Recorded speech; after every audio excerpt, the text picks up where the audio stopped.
안녕하세요. 중고왕 김지근입니다. 온라인 중고차 구매 요령 3부 중 첫 번째, 차종별 차이에 이어 오늘은 두 번째, 나에게 맞는 차급 찾기입니다. 차급은 국가별로 조금씩 다른 부분도 있고 점차 기존의 규격에 벗어나기도 해서 다소 모호한 개념입니다. 그래도 암묵적으로 제조업체 사이에서 정해지는 차급이 있고 또 그렇게 구분하는 게 편리하기 때문에 알고 있으면 도움이 될 겁니다. 우리나라에선 보통 경차, 소형차, 중형차, 대형차 등등으로 나눠지는 분류법을 사용하고 있으며 종종 유럽식의 세그먼트 분류법을 사용하기도 합니다. 저는 국내에서 가장 보편적으로 사용되는 한국식 분류법을 통해 이야기해보겠습니다. 차급은 차의 크기를 나누는 기준입니다. 경차, 소형차, 준중형차, 중형차, 준대형차, 대형차 이렇게 6단계로 분류됩니다. 최근엔 초소형 전기차의 등장으로 경차보다 작은 마이크로카를 추가하기도 합니다. 여기서 말하는 차급은 법적인 구분은 없습니다. 준중형차인 아반떼를 소형차라고 하든 대형차라고 하든 그건 제조사 마음대로입니다. 과거엔 각 차급별 기준이 되는 크기가 있었으나 현재는 최근에 준중형차가 과거의 중형차보다 커지는 등 덩치가 커지고 있습니다. 이젠 차급별 정해진 크기가 있다기보단 단순히 차의 등급 정도로 보시는 게 적당한 것 같습니다. 법적으로 나뉜 통행료 구분을 위한 차급과는 다른 개념입니다. 통행료 기준으론 경차를 제외한 대부분의 승용차는 소형으로 분류됩니다. 고속도로 휴게소 진입구에 소형과 대형으로 나눠져 있죠. 이때 그랜저 탄다고 대형으로 가면 안 됩니다. 자동차 관리법에서 정해진 규격과도 다릅니다. 자동차 관리법에선 경형, 소형, 중형, 대형 이렇게 4종류로만 분류합니다. 배기량과 차의 크기를 종합해서 분류해 놓은지라 제조사에서 구분하는 6단계 분류법과는 다소 차이가 있습니다.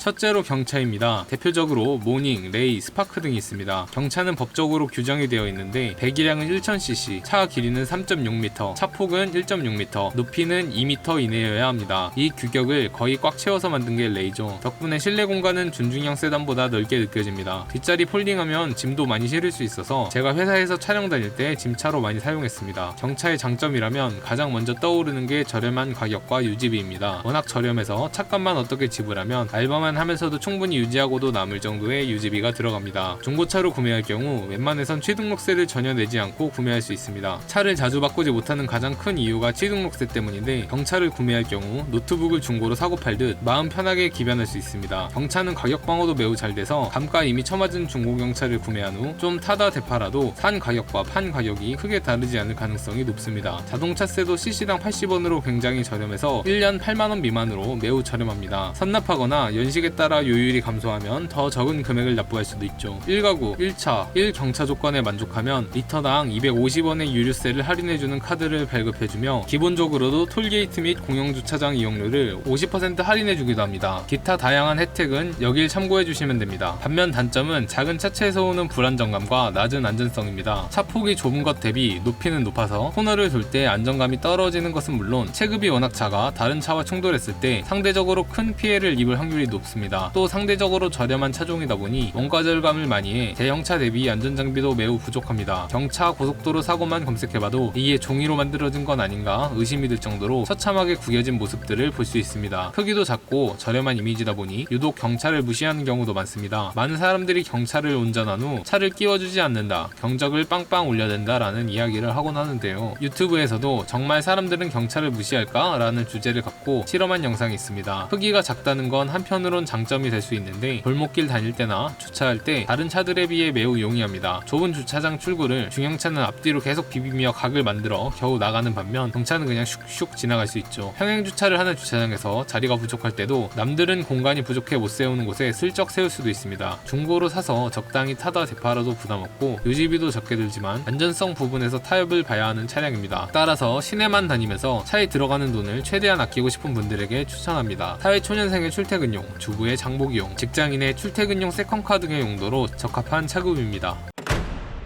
세단으론 엑센트, 프라이드, SUV로는 XM3, 셀토스, 티볼리 등이 위치한 차급입니다. 이종보통 운전면허를 딸 때 운전하는 차가 바로 엑센트입니다. 소형 세단은 밑에선 경차에 위에선 준중형 차에 빌려 국내에선 멸종해버린 차급입니다. 경제적인 부분을 생각한다면 경차, 어느 정도 간지와 안정성, 실내 공간 등을 생각한다면 준중형 차가 낫기 때문이죠. 소형이란 이름이 주는 옹졸한 이미지 때문인지 보통 최소 준중형 이상의 차량을 선호하더라고요. 세금은 세금대로 다 내면서 경차와 같은 혜택을 받지 않으니 어떻게 보면 좀 손해보는 느낌이 들기도 합니다. 그래도 가벼운 차체 덕분에 연비가 매우 좋고 주행에 유리합니다. 전설의 액디수는 미친 듯한 가속력으로 많은 사람들을 놀라게 하기도 하죠. 인기가 없는 만큼 가격도 저렴해서 경차는 정말 때려 죽여도 싫다 라고 생각하시는 사회초년생분들에게 추천드립니다. 반면 티볼리로부터 시작된 소형 SUV 시장은 엄청난 열풍을 일으키고 있습니다. 저렴한 유지비와 넓은 실내 공간을 갖고 있으면서 경차는 싫다 하는 사람들에게 딱 적합한 차급이었기 때문입니다. 소형 SUV 출시 이후 경차의 판매량이 점차 감소하고 있다고 합니다. 출퇴근용, 주말 마실용, 장거리용은 물론 SUV 특성상 실내 공간이 넓기 때문에 패밀리카로도 사용 가능하죠. 직장인, 사회초년생, 남녀노소 관계없이 모두 무난하고 실용적으로 탈 수 있습니다. SUV이기 때문에 차박도 가능합니다. 티볼리를 타는 제 친구는 키가 180이 넘는데 좀 좁긴 하지만 충분히 할만하다고 합니다. 키 180 미만의 사람들은 소형 SUV로도 충분히 차박을 즐길 수 있습니다. 아쉬운 점은 소형 SUV가 인기를 끈지 그리 오래되지 않았기 때문에 비교적 오래된 중고 매물이 아예 없습니다. 그만큼 다소 가격대가 높아 500만원 정도면 탈만한 차를 살 수 있는 준중형 세단에 비해 첫 중고차로 구매하기엔 다소 부담이 될 수 있습니다. 실용, 경제, 취미 등 다양한 부분을 충족하는 소형 SUV이기 때문에 인기 있는 차종으로 떠오른 게 아닌가 싶습니다. 사회초년생분들 중 넓은 실내 공간이 필요한 분들이나 그냥 SUV가 좋은 분들, 그리고 신혼부부에게 추천드리고 싶은 차급입니다.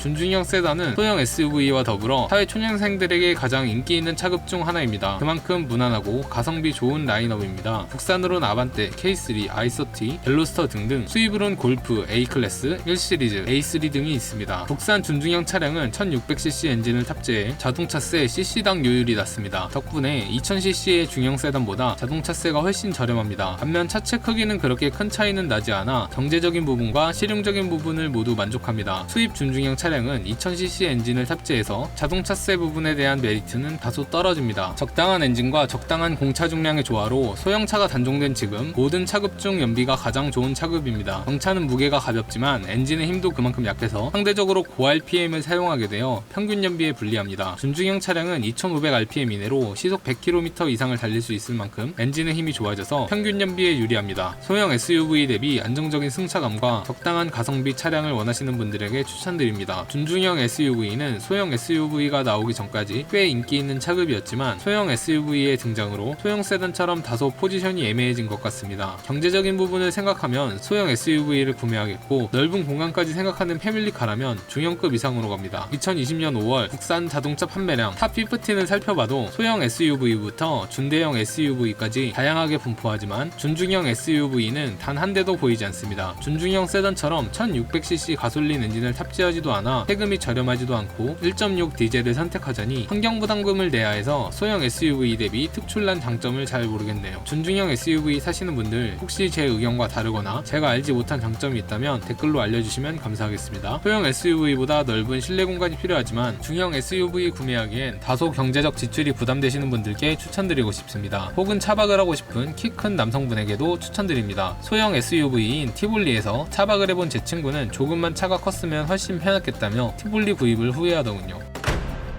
패밀리카로 가장 많이 쓰였던 차종이었으나 준대형 세단의 강세로 점차 입지가 좁아지고 있던 중형차입니다. 소나타 DM8과 K5 DL3가 너무 예쁘게 출시되면서 판매량이 많이 올라오고 있습니다. 보통 2000cc 엔진을 탑재했으나 최근 다운사이징 추세로 1.6 터보 엔진을 장착한 모델들도 나오고 있습니다. 쉐보레 말리부의 경우 1.5 엔진을 탑재했고요. 1.6 터보 엔진은 자동차세가 준중형 수준으로 크게 감소해서 유지비 감소에 도움이 됩니다. 2000cc 엔진은 1600cc 대비 자동차세가 거의 2배 가까이 비싸거든요. 차체가 커지고 무거워지며 cc가 높아진 만큼 시내주행 연비도 급락합니다. 실제로 준중형 차급에서 중형 차급으로 넘어온 제가 느꼈을 때 경차, 소형차, 준중형차, 중형차, 준대형차 정도로 유지비 차이가 나지 않나 싶습니다. 하이브리드 모델이 가장 활성화된 모델이기도 합니다. 준중형 차량의 경우 애초에 연비가 좋고 준대형 이상의 경우 차체가 무겁기 때문에 하이브리드여도 연비가 사기급으로 잘 나오는 게 아니라 중형급에서 제일 잘 어울리는 게 아닌가 하는 제 내피셜입니다. 소나타나 K5 하이브리드는 공인 연비가 20km/L에 달할 만큼 매우 훌륭하죠. 프리미엄 차량으론 G70, 스팅어, 독삼사의 시클, 3시리즈, A4 등등이 있습니다. 하지만 A4를 제외한 차량들은 모두 후륜구동이라 차체 크기 대비 뒷좌석 공간이 좁다는 게 단점입니다. 스팅어는 중형차와 준대형차 그 사이쯤 위치하는 차급이라 비교적 넓은 편이고요. 패밀리카로의 입지는 이제 준대형 세단에 많이 밀린 만큼 제조사에선 젊은 층을 타깃으로 하고 있는데요. 아직 결혼을 하진 않았지만 몇 년 내에 결혼을 해야 할 나이 혹은 신혼이신 분들에게 추천드리는 차량입니다. 직장인으로 따지면 대리급 정도 되는 분들이 타기 적당한 것 같습니다. 중형 SUV부터는 본격적인 패밀리카입니다. 취향의 이유를 제외하면 패밀리카 이외의 용도로 2급 이상을 구매할 이유가 없죠. 차라리 G70, 스팅어와 같은 프리미엄 세단을 선택하는 게 더 낫다고 봅니다. 현기차 중형 SUV인 산타페와 소렌토는 모두 2020년 5월 자동차 판매량 탑10에 이름을 올릴 만큼 인기 있는 차급입니다. 준대형 세단 대비 높이가 높아 아이들을 태우고 내리거나 유모차 등 큰 짐을 싣고 내릴 때 훨씬 편리합니다. 모델에 따라 7인승도 있어서 급하게 다른 가족과 놀러가기에도 괜찮죠. 물론 3열은 매우 좁기 때문에 아이들이 앉아야겠지만요. 패밀리카 혹은 차박을 좋아하는 신혼부부에게 추천합니다.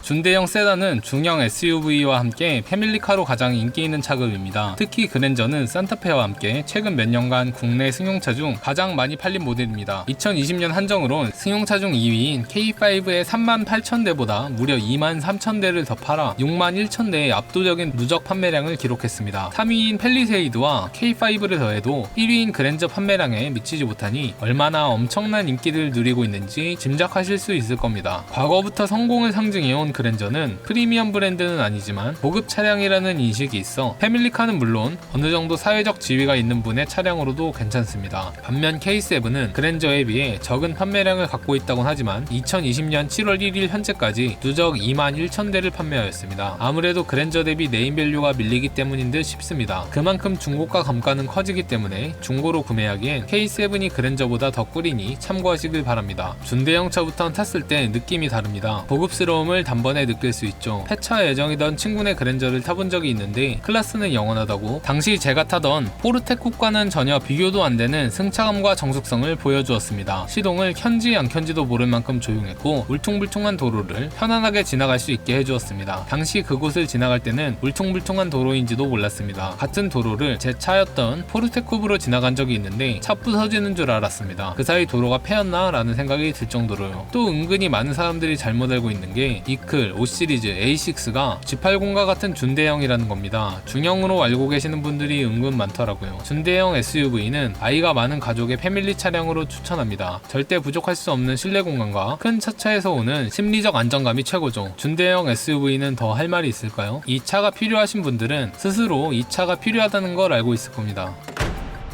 프리미엄을 넘는 럭셔리의 상징, 대형차입니다. 회장님 차량으로 이용하는 경우가 많아 판매량의 상당수가 법인 리스입니다. 그 중에서도 국내 한정 G90과 S클래스가 가장 인기 있죠. K9은 대형차 치곤 다소 저렴한 가격대 때문에 네임밸류에선 다른 모델들에 비해 밀리지만 그만큼 뛰어난 가성비를 자랑하기도 합니다. 13년식 11만 킬로 뛴 무사고 K9이 고작 1,600만원 정도죠. 비슷한 조건의 그랜저 HG 1,100만원과 고작 500만원 정도의 차이입니다.